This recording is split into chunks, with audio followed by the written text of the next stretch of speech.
سپنا دیسی رسوئی میں آج بنے گا لوبیا کی اسپیشل کڑھائی۔ تو چلیے ویڈیو کو سٹارٹ کرتے ہیں اور آپ کو دکھاتے ہیں کہ کس طرح سے آج ہم نے سادہ سی لوبیا سے بہت اچھی کڑھائی، لذیذ اور ذائقہ دار کڑھائی بنائی ہے۔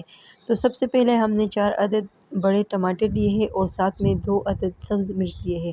اس کو اچھے طریقے سے کاٹ کے آئل گرم کر کے آئل میں اس کو ڈال دیا ہے، آپ لوگ دیکھ سکتے ہیں۔ اب اس کو ہم نے پکانا ہے اچھے طریقے سے اور اس کا اچھا سا ذائقہ دار تڑکا بنانا ہے۔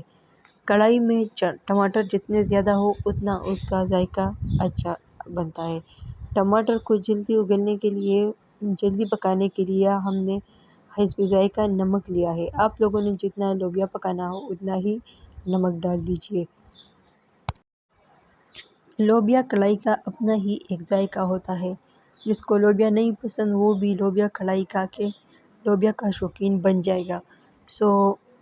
امید کرتی ہوں کہ میرے پیارے ویورز کو ہماری آج کی یہ چھوٹی سی کوشش اور چھوٹی سی ویڈیو ضرور پسند آئیں گی۔ اس طرح کی مزید خوبصورت دیسی سٹائل ویڈیوز دیکھنے کے لیے ہمارے چینل پیج کو ضرور سبسکرائب کریں اور ساتھ میں لگے بیل آئیکن کو بھی پریس کریں تاکہ ہماری ہر نئے آنے والی ویڈیو سب سے پہلے ہمارے پیارے ویورز تک پہنچ سکے۔ سپنا دیسی رسوئی میں آپ لوگوں کو دیکھنے کو ملیں گا بہت ہی خوبصورت گاؤں سٹائل میں بننے والوں کھانوں کی ویڈیوز۔ یہاں اب میں نے سالن مسالہ ڈال دیا ہے، اس میں مزید کچھ نہیں ڈلے گا، بس صرف نمک، جسٹ ٹماٹر لیے ہیں، 2 عدد سبز مرچ لیے ہیں، سالن مسالہ لیا ہے اور نمک لیا ہے، بس اتنی ہی چیزیں کافی ہے۔ اگر آپ لوگ کے پاس دہی ہو تو دہی ایڈ کر کے آپ اپنے کڑھائی کے ذائقوں کو مزید بھی بڑھا سکتے ہیں۔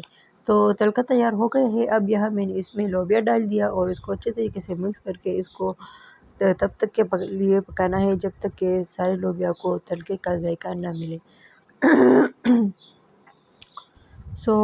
امید ہے میرے ویورز کو میری ویڈیو پسند آئے گی۔ یہاں اب آپ لوگ دیکھ سکتے ہیں کہ جو کڑھائی ہے وہ تیار ہو چکی ہے اور ماشاءاللہ سے اس میں ہم نے اضافی پانی نہیں ڈالا ہے، بس جسٹ لوبیا والا جو پانی لوبیا میں اپنی موجود تھی وہی ڈالی ہے، اس وجہ سے بہت زیادہ اچھی گاڑھی کڑھائی بن چکی ہے۔ Thanks for watching today video. اگر آپ لوگ کو ویڈیو پسند آئے تو ویڈیو کو لائک ضرور دیں۔ نیکسٹ ویڈیو تک اللہ حافظ، ملتے ہیں نیکسٹ ویڈیو میں نیکسٹ ٹاپک کے ساتھ۔